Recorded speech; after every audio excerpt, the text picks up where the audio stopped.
Kembali dalam Metro Siang, pemirsa, Indonesia diobrak-abrik hacker. Pusat Data Nasional sementara dihack dan membuat data masyarakat tidak bisa diakses karena terenskripsi. Ya, kemudian kami juga akan mengulasnya. Padahal sebentar lagi ini ya pusat data ini juga akan diresmikan begitu, dan di mana semua data akan menjadi satu server. Lalu apakah jaminan adanya melalui kejadian ini juga akan menjadi yang terakhir? Ini akan kami hadirkan dan dalam sebuah informasi dari liputan khusus rekan kami berikut ini.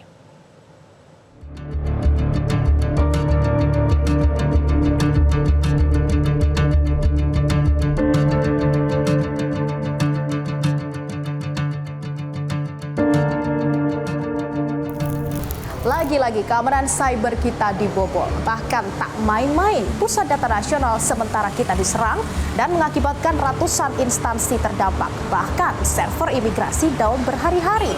Padahal sebentar lagi Indonesia akan meresmikan Pusat Data Nasional di mana semua data masyarakat akan ada di sana. Lalu bagaimana nasib data-data kita? Ikuti penelusuran kami.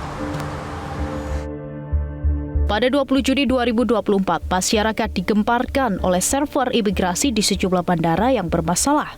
Bahkan layanan terganggu berhari-hari dan mengakibatkan antrian panjang. Usut punya usut, ternyata bukan hanya server imigrasi yang down, namun Pusat Data Nasional Sementara atau PDNS diserang hacker.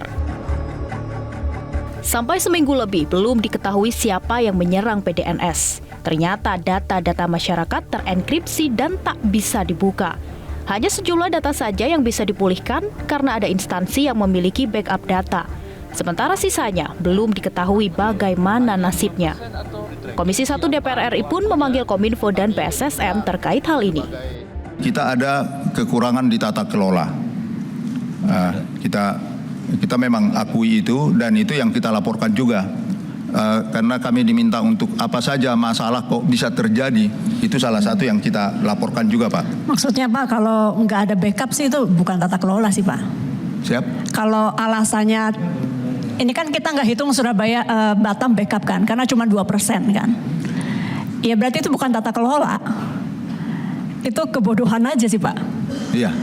Punya data nasional dipadukan seluruh kementerian harusnya, untung katanya ada beberapa kementerian yang belum comply, belum gabung. Masih untung orang Indonesia.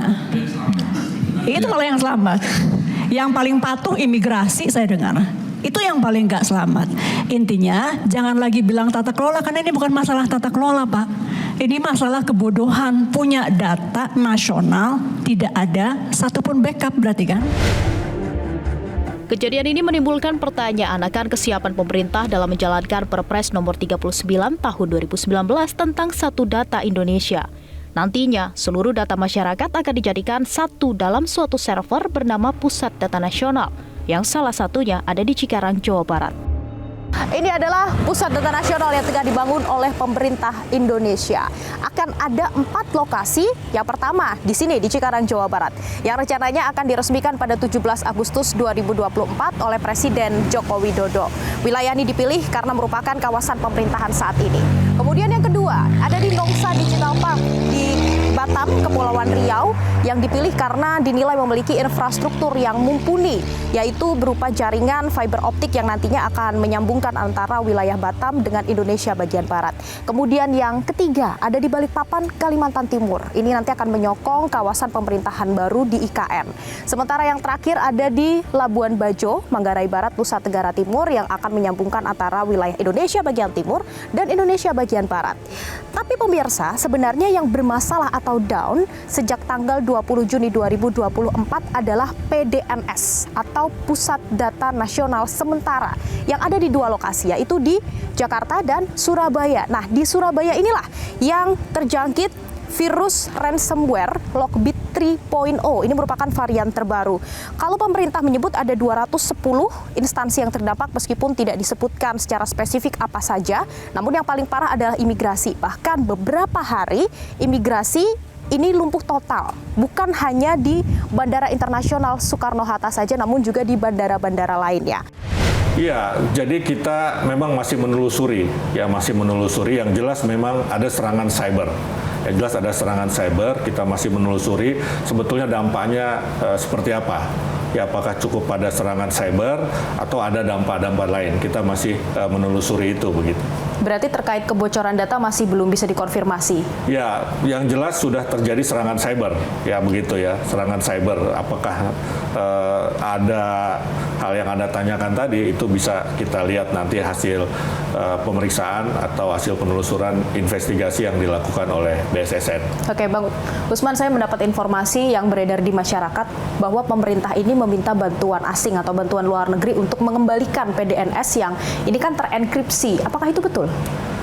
Intinya begini, ya segala hal yang bisa kita lakukan ya untuk memulihkan ya situasi pasti kita lakukan,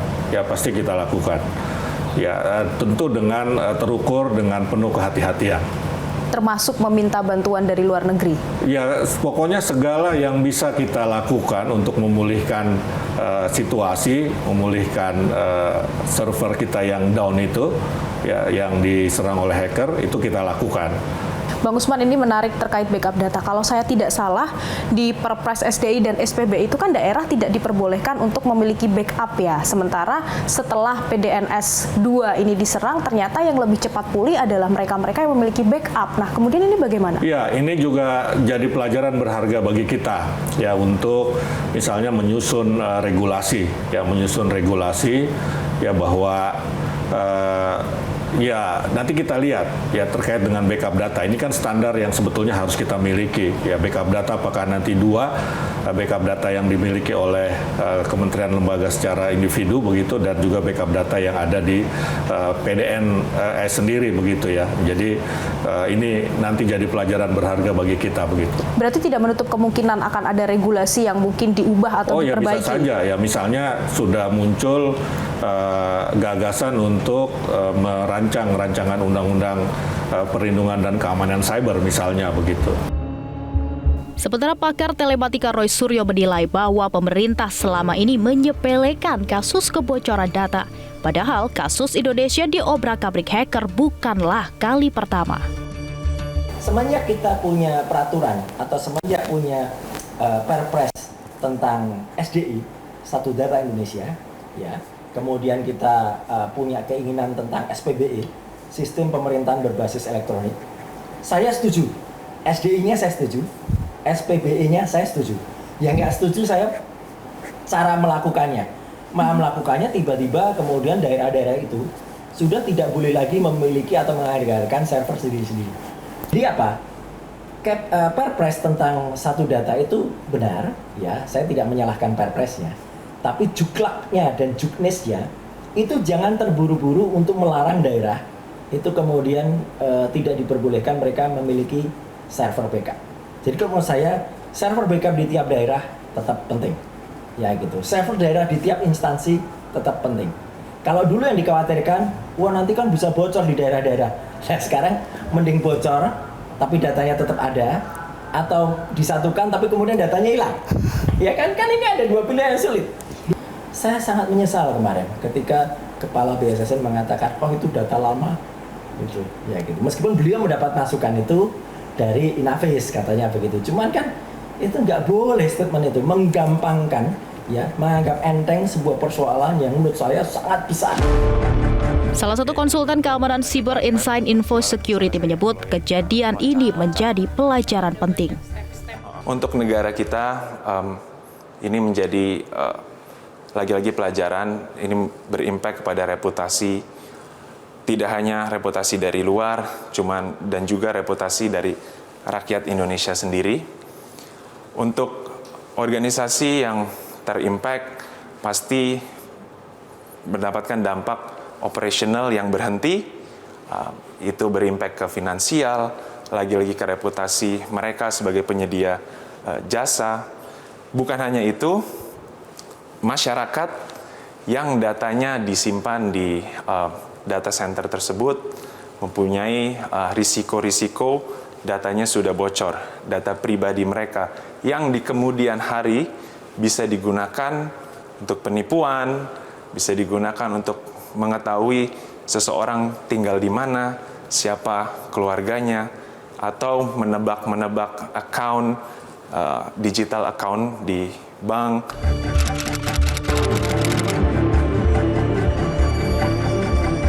Kalau trust issue ya pasti ada lah ya. Kemarin aja kan udah kelolosan tuh kebobolan, bocor kayak gitu. Ya sebenarnya harus diperbaiki masalah sistem siber Indonesia ya.